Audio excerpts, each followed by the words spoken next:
So, firstly, talk about console itself. You know, the hardware, C-button, There was power, a lot of upgrades. things. Oh yeah, I'm very happy. Um, I'm happy with the power for one thing. Better than I thought. Yeah. And I know it's like not as good as a PS5 or whatever, but it's definitely good enough. Yeah. Especially considering that it's portable. Like that means a lot. Yeah, definitely. That means a lot for marketing. Like it's the portable console, and it's The biggest pretty thing for good. me is just the frames. That's just gonna be so good. Frame rate is very good. It's better than I expected for sure. I mean, compared to a PS5, PS5 is a console that just sits in your house, where the Nintendo Switch you could take everywhere and is essentially almost as powerful as being docked. Oh yeah. Docked is still more powerful, yes, but like it's still really good for a handheld. The PS5 is the powerhouse console. That's not what Nintendo does. But they made it compatible, and we saw that when they showed off a bunch of like third-party games and stuff. They're taking advantage of the fact that the Switch is portable, and that's got a huge market behind it. And now they're adding a bunch of third-party games to attract a market of people that are interested from consoles like PS5 and stuff like that.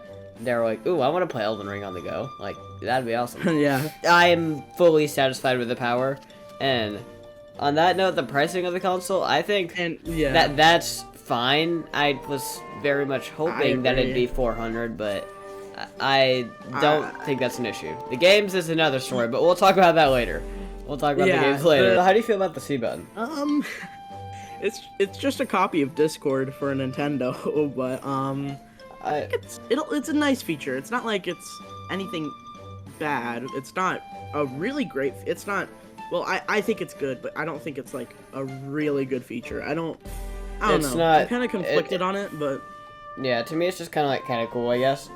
I think it's kind of what we expected to, though. Or not you. He wanted cursor. Yeah, me personally, I wanted them to do a lot more with the mouse gimmick.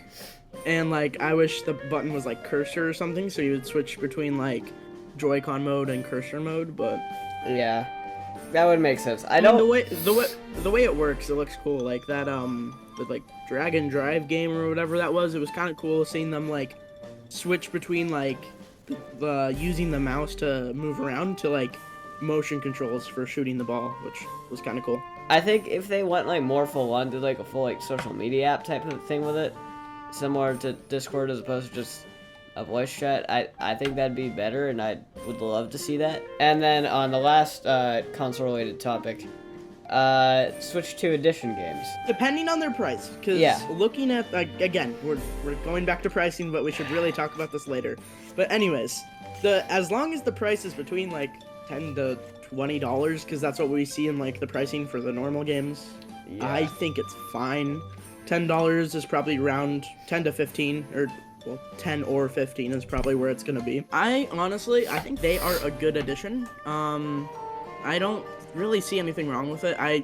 Like, people are getting mad, maybe. I've heard some people get mad, like, why aren't we getting it for free? Sony does the same thing. $10 upgrades, they work. It was what I was expecting them to do. I never thought it would be free. I don't really think any company would make that free. I really love the idea of being able to share your items and auto build creations. That's just I was blown away because I've always wanted to be able to, like... Yeah, no, that's a feature that I think would greatly benefit Tears of the Kingdom. I wish they did it a bit earlier because people don't really care about the game that much now, but better late than never. I really think Hyrule Warriors is gonna help build up a bit more hype for it. It'll build a lot of hype within the Zelda community. Yeah, I don't think it's gonna...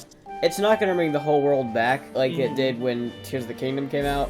We're gonna have to wait for the next 3D Zelda to be revealed for that one. It looks awesome. I'm really excited to play that. More than anything, it's the fact that they're gonna probably flesh out the lore a lot now. It's canonical. In the description of the game, it says it's canonical. So. Yeah, I loved Age of Calamity because it has the best character building for Zelda. Zelda has the best story out of any game, maybe even better than Tears of the Kingdom. But I'm excited because it'll fill in the gaps. It's because we only get to see bits and pieces from Tears of the Kingdom of the past, and I think that's also another thing, another reason why the story didn't do that great, because the imprisoning war was so big, but there was so little of it that we didn't really get to see everything. So this will flatten out the story, and I think this will actually really help the game. Now on to one of the things that has me sold and Switch 2 apart from the FromSoft game. Mario Kart World. Yes. Yeah. Okay, hold up. I can't remember how much, but there's like 12 characters on each page, and there's like 7 pages. Jeez, so, 84! There's a bunch of like the new characters are from Mario Sunshine, which is actually really cool. Yeah, there's a lot of Sunshine crap. And there's the cow! Yeah, cow. Cow.